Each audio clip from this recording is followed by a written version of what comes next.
Okay, good morning. Today's Daf Yomi is Yevamos Daf Ayin, Yevamos 7 days. So we start with the Daf Yomi. We start on the bottom of 69b, 14 lines from the bottom. So the Gemara says as following: Itmar Haba Arusa. So we know that by Jewish law, there's two stages to the marriage. There is Erusin, which is a betrothal, and Nisuin, which is a full marriage. So somebody who has relation, so the betrothal is also considered a legal marriage. So if a woman has adultery at that point, she's going to be considered in violation of the laws of not committing adultery.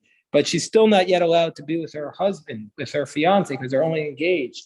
So let's say a person in contradiction to the Jewish law has relations with his fiance, the Beis Chamav, while she is in her father's house. Rav says Avlad Mamzer. Rav says the offspring is a Mamzer, and we'll see why. And Shmuel says Avlad Shasuki. Shmuel says the offspring is a possible Mamzer, meaning to say it's a Shasuki. When the child asks who the father is, we say shh, quiet. So Amar Rava Mistabra Milsa de Rav. Rava says it's logical to assume that Rav's position is correct. The Daima Me'alma.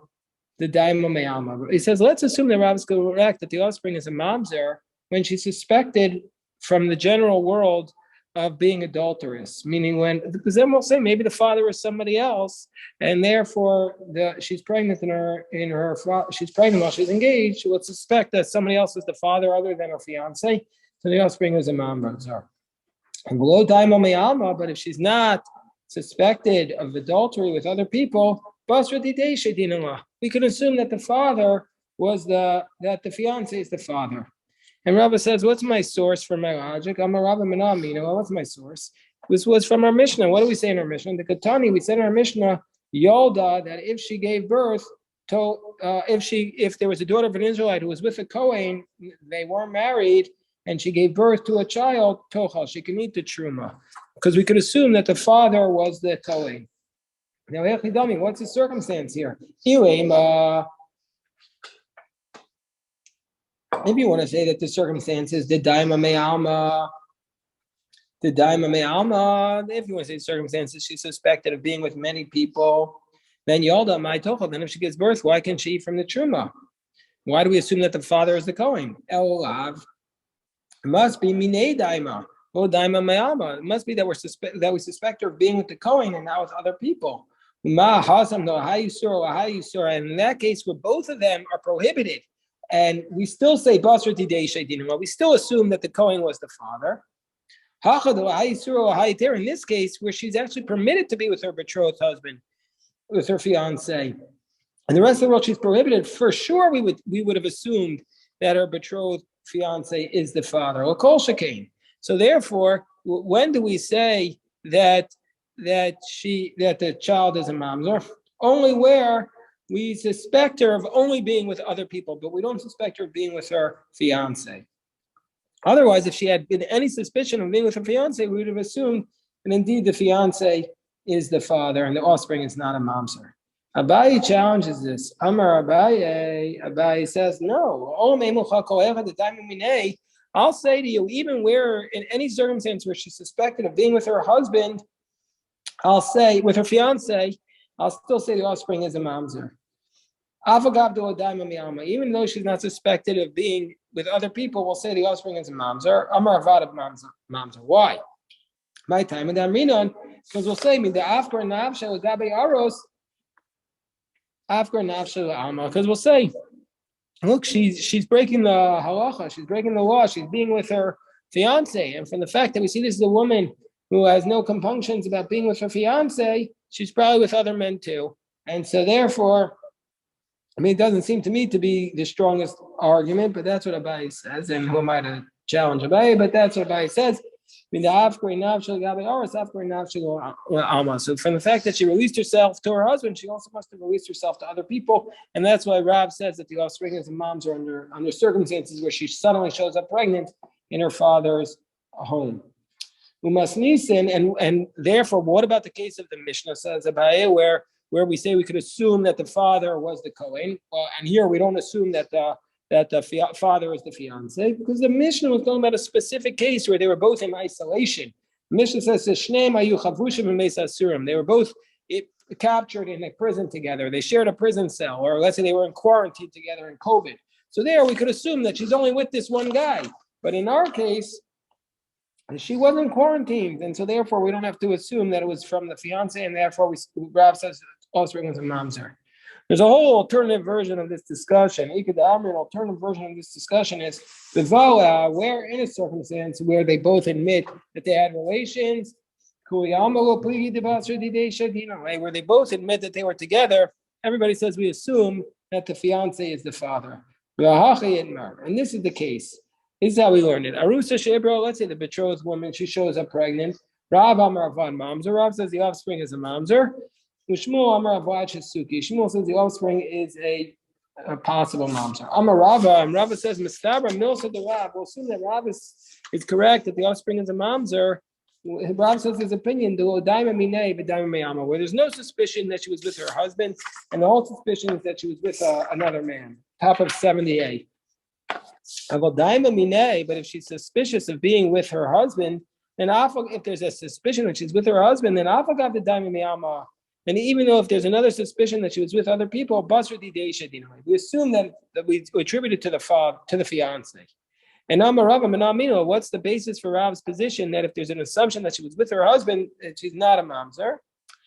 Because the Katani Yalda Tochel, like the case that we had, that if daughter's of an Israelite is with a Kohen, they're not married, and they have a child, we say that he could eat from the truma. She could eat from the truma. Now, what's the case? If it's a case where she was with the Kohen, and we don't have suspicion that she was with somebody else, of course she can eat. Why would we even need to say it? She was only with the Kohen. So it must be the daim nami me'alma that there's suspicion she was with both men. And we still allow her to eat from the truma.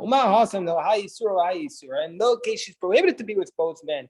And still, we attribute the father to being the Kohen.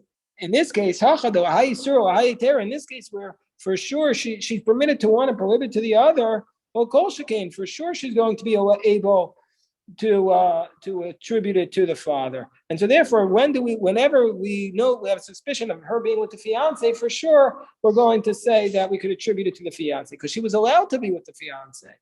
Abai says no.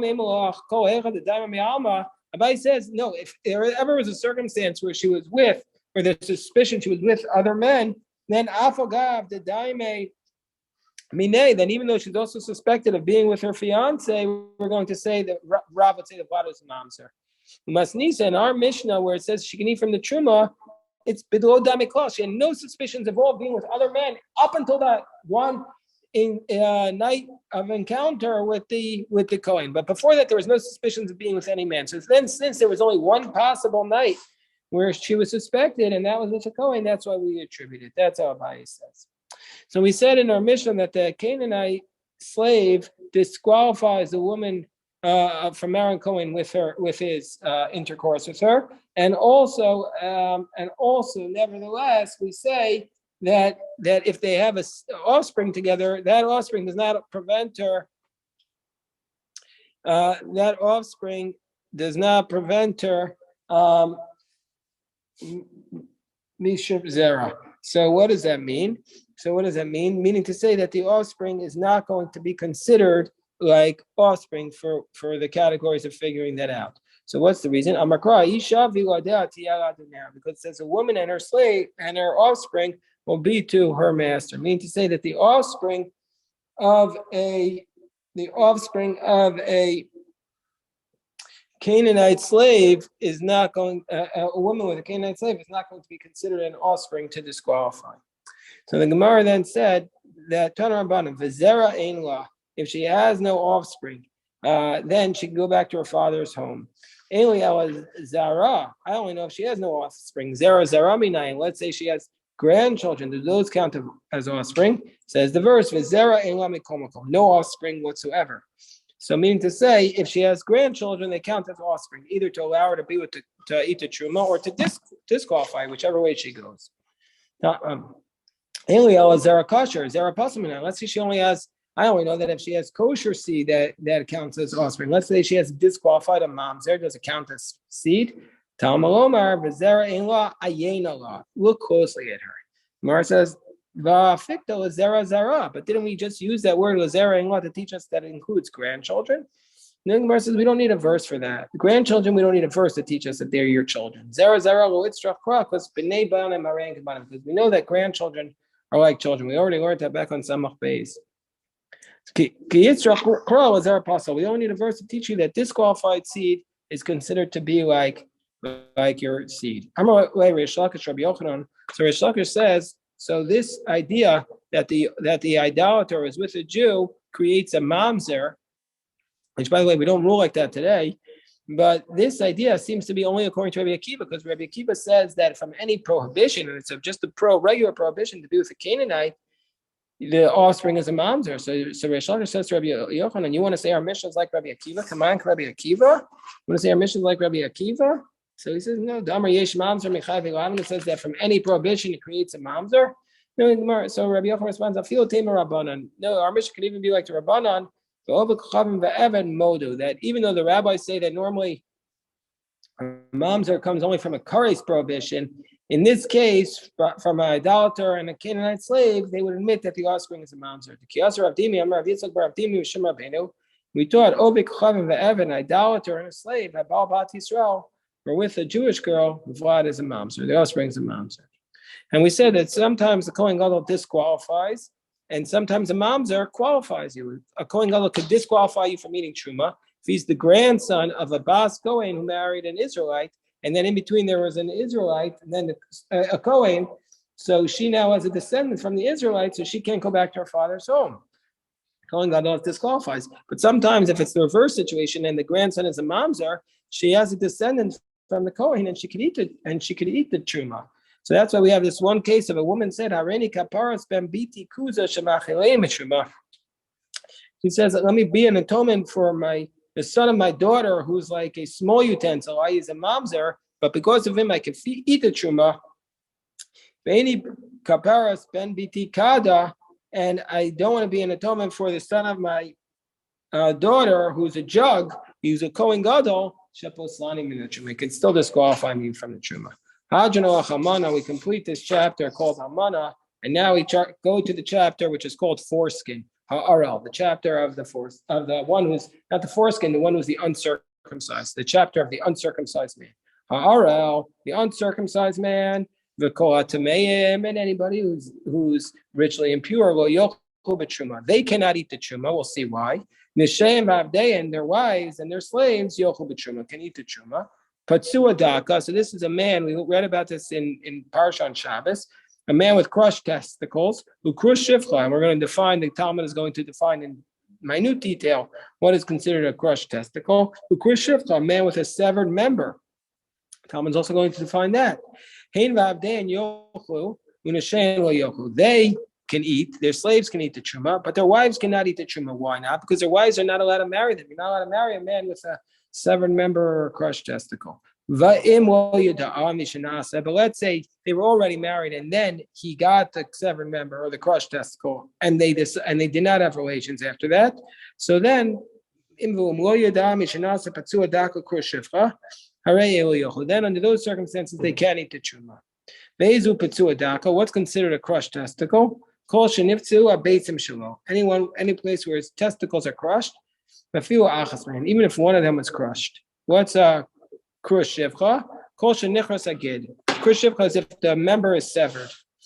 And if there remains on the corona of the member, just a few kachutasar, even like if a thread of a hair, kosher, then it's going to be kosher. So Gemara is going to get into that. Tanya, but first the Gemara spends a day and a half on how do we understand this? Where do we learn out these laws from the Torah? So Amar Rabbi Lazar taught. How do we know that somebody who's uncircumcised is not able to eat from the truma? How do we know that the uncircumcised man cannot eat from the truma? Explains the Gemara, because it says Toshav v'Sachir b'Pesach. It says by the Korban Pesach that Toshav is a resident worker and a Sachir is a day worker, a hired laborer. It says that they cannot eat the Pesach.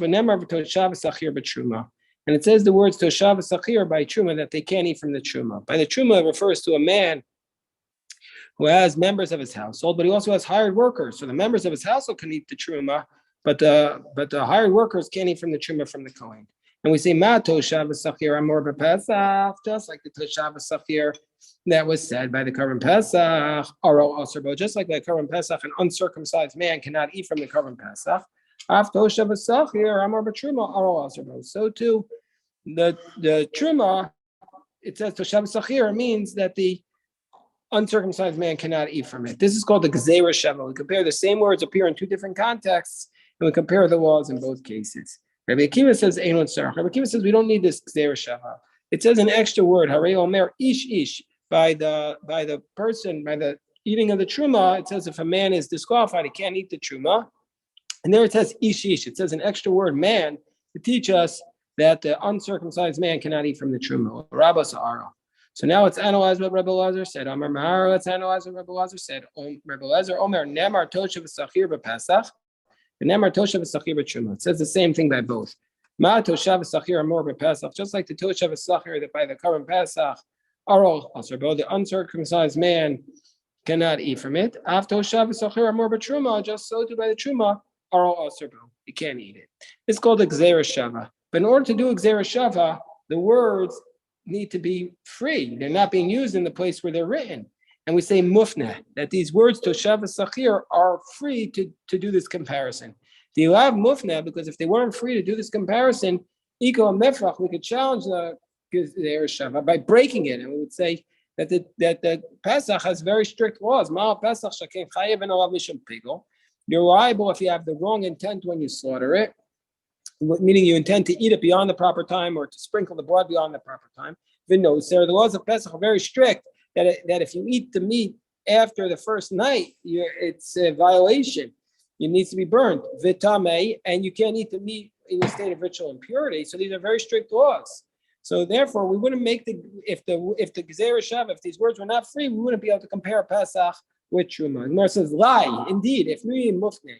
It is, these words are not needed. So the Gemara says, hi mufna, where are these words not needed? The toshav sachir. Either truma, if you want to say they're not needed by the truma, mitzvah tzricha, of course they're needed by truma. The Tanya we learned, toshav, who do we say cannot eat the truma of the man, of the Kohen? Zeh kanoi kinyan olam. This refers to even a person who said, I want to be your Hebrew slave forever, and he goes and he pierces his ear. Even that person is not going to be considered part of your household to eat the truma. And sachir, zeh kanoi kinyan shenim. And sachir is a person who accepted upon himself to work for 6 years for you as a Hebrew slave. He also is not considered part of your household. So the Gemara says, well, wait, the Gemara goes on a little tangent. Why do we need to say both? The Yomer Toshav just tells us that the guy who works forever is not part of your household. Yevamos Sachir, you don't need to tell us about the one who works for 6 years. Vani Omer, and I would say, that guy who's your slave forever can't eat from your truma because he's not part of your household. For sure, if he's just part of your home for 6 years, you can't eat it. No, says the Gemara, if we had said that Aisi Omer, I would have said Toshav Zeh Kanoi Kinyan Shanim. I would have said Toshav is the only one who's there for 6 years. But somebody who's there forever could eat from their truma. But we made out Toshav. So therefore, you need both words to teach us.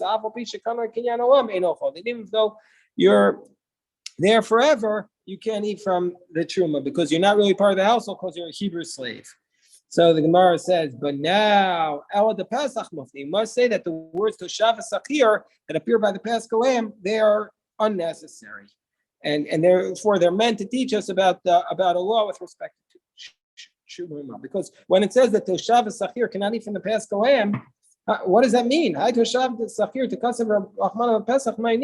mean that the Toshav Sachir cannot eat from the Paschal Lamb? If you want to say, if you want to say it's an actual Hebrew slave cannot eat from the Paschal Lamb. No, that's not true. The Hebrew slave can eat it. We shouldn't have a Toshav and Sachir. If they're you want to say because he's a Toshav and a Sachir, he's exempt from the Paschal Lamb. We know with respect to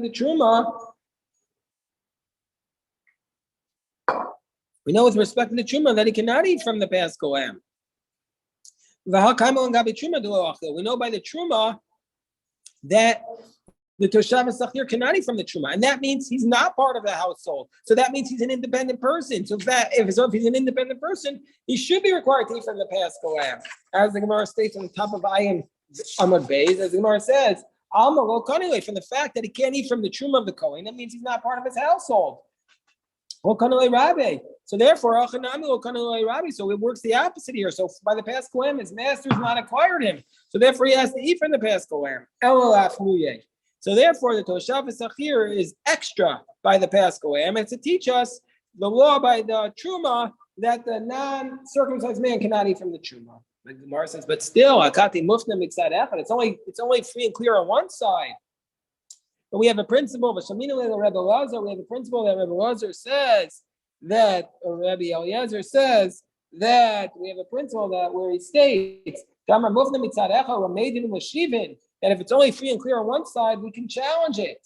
So therefore, it's only free and clear on one side. The Gemara says, yeah, but there's two words, Toshav Sachir, and Kivin Lo Gufei Lo Tzarach, since we don't need it at all for the Paschal lamb. Shadi Chada Olamed, the Shadi Chada Mohamed. We stick one on the Truma and one on the Paschal lamb, and that's what we do. So the Gemara says, the Havilek Zera Shavam Lifnim Shtei Sadim, and then it's free and clear on both sides. So the Gemara says, but wait, why do we have to say that the law from Pesach to Truma is teaching us that an uncircumcised man cannot eat the Truma? Why don't I learn something else? Ima Pesach Onen Asr. Maybe we would say, just like by the Paschal lamb, the person who is an Onen, what's an Onen? He's a mourner, the day of the funeral, the day of the death. He's not allowed to eat from the Paschal lamb. Maybe I would say, I'm Truma Onen Asr. Also the Truma, if you're a mourner, you can't eat. But we know that the mourner can eat the Truma. So Amar B'Yosef Bar Chanina, Amar Kra, no, we know that the law of a mourner, that he can eat the Truma, comes from a different pasuk, because it says, V'kol zar lo yochal kodesh. Anybody who's not a Kohen cannot eat the Kodesh. Zara Amar Tilach v'lo aninos, meaning to say, if you're not a Kohen, you can't eat it, but if you're an Onen, you can eat the Truma. So Gemara says, maybe it's to say that if you're not a Kohen, you can't eat the Truma, but if you're uncircumcised, you can. Gemara says, no, we don't want to say that, because that's Toshav Sachir. Because we have the Gzeira Shava. So the Gemara says, yeah, but why do you say the Gzeira Shava applies to the foreskin and not to the mourner? Mara Isa. Why are you saying it applies to the foreskin and not to the mourner? The Gemara says, Mistabra Arewas Havalela Memer. It's more logical to say that it's telling us that if you're not circumcised, you can't eat from the Truma. Because, by the way, why are you not circumcised? Are you not circumcised because you want to sin, or are you not circumcised because your brothers died for circumcision? That's a dispute between Rashi and Rabbeinu Tam. Rashi says, we don't care why you're not circumcised. Even if you're not circumcised because your brothers died during circumcision, you're still considered an Aral. Or Rabbeinu Tam says, no, that's not a sinner. A sinner is only one who intentionally decides not to circumcise. But anyway, that's a dispute on the first about the concept of Aral. But anyway, why do we say it applies to the Aral and not to the Onen? It says more logical to assume it applies to the Aral. Shekain, the Aral has more unique features to it. Why? What is it? Shekain mechusar meiser. It has the someone who's not circumcised is missing an action. Meiser begufo. It's on his own body. Number 3, anish kares, severe penalty of kares. V'yeshno fnei adimer. Number 4, it was taught before Sinai. And number 5, and if you don't circumcise your children and your slaves, you can't partake in the Paschal lamb. So therefore, it's more logical to assume that we're learning about the law of the uncircumcised from Pesach to Truma. The Gemara says, Adarabba, just the opposite. We should include the laws of mourning, because they can apply at any moment. We know Agis by Nashim also applies to women. And you can't fix it as Atzmo. Well, you can't fix yourself. And Marsa still Hanach Nafish. No, the laws of uncircumcised are more. We have 5 unique laws versus Onin is 3. Rabba Amar below Hanach Nafish and Namil Matzi Amris. He said even if the Ariel was not more than the Onin, we still wouldn't say it, because why? We wouldn't say that we should abandon the laws of Ariel, which was actually written by Pesach itself, that if you're not circumcised, you can't bring the Paschal lamb. And learn out aninus from Pesach to Truma. The Pesach kufe mi meiser gamrina, because the laws of aninus are not written by the Paschal lamb. Paschal lamb learns out you can't eat the Pesach in the state of mourning. They learned that out from Meiser Sheni. So if we're going to make a Gzeira Shava from Pesach to Truma, we'll do something that was actually written by Pesach. Gemara says, but let's do something else. Just like by the Karban Pesach, we say that if your children and your slaves are not circumcised, you can't eat the Karban Pesach. Why don't we say the same thing by Truma? Why don't we say by Truma also if the male members of your household are not circumcised, you can't eat the Truma? Gemara says, no, about that we say, when you circumcise him, then he can eat from the Paschal lamb. Which means milas zachar v'avada makevas. Excuse me. It says about the truma. Excuse me. It says about the Karban Pesach. Malta oto az yochal bo. Milas zachar v'avada makevas bo milachol Pesach. That the circumcision of his household prevents him from eating the Pesach only. It says yochal bo. It doesn't prevent you from eating the truma. The Gemara says, if that's the case, why would we say the same thing by the uncircumcised? Says anybody who's uncircumcised cannot eat from the Pesach. Maybe from the Pesach he can't eat, but it can eat from the truma. The Gemara says, no, it says by the Paschal lamb, toshav sachir. So, and that is the Gzeira Shava to the Truma. Gemara says, Mara Isa, but why are we comparing it? Why do we say from the Gzeira Shava that it teaches us that only if you're uncircumcised you cannot eat from the Truma, but it doesn't teach us about your family members being uncircumcised? Why are we learning one law, not the other? Gemara says, Mistabra Arelos de Gufe, it makes more sense to say that we're learning from Paschal lamb, Gzeira Shava about uncircumcised man himself, because since it applies to him himself, why? Why do we say that it applies to the uncircumcised? We should add that one. Shekein ma'aseh begufo. It applies A to his body. Number two, va'anush kares. Number two, there's a severe penalty, and more than the not circumcising your members of your household. Gemara says, Adrabah, just the opposite. Milas charva v'adav. No, we should include the case of where you don't circumcise your males, your slaves. Shekein yeshna bekosha, because that could happen at every moment. So that should be the one we include. And we're saying, no, hanach nafishin. There are more laws about being an uncircumcised person than about not circumcising the members of your family. You buy the same, or alternatively, even if they were more, we wouldn't say to include the law of not circumcising the male members of your household, because it's not possible that if you yourself are not circumcised, you could eat from the truma. But if your children or your slaves are not circumcised, you can't. So the Gemara says, okay, fine. Now that we said that the word bo is teaching us a drasha. What's a drasha? The drasha is that only if you're by Pesach we say if your male members are not circumcised, can you not eat it, but not by truma. So that's the case. Kol ben necher lo yochal bo. When it says by the Karban Pesach, anybody who's a foreigner cannot eat from the Karban Pesach. Why does it say it? Lamali. Gemara says, Lamali bo. So the Gemara explains on top of Ayin Aleph Amud Aleph is to teach us a fundamental rule as it relates to the Karban Pesach. Hamaras das poselas, that if you are a heretic, you cannot eat from the Karban Pesach. But if you're a heretic, it does not prevent you from eating the Meiser Sheni. All right, let us stop here. If anybody has any questions, I'm happy to address them.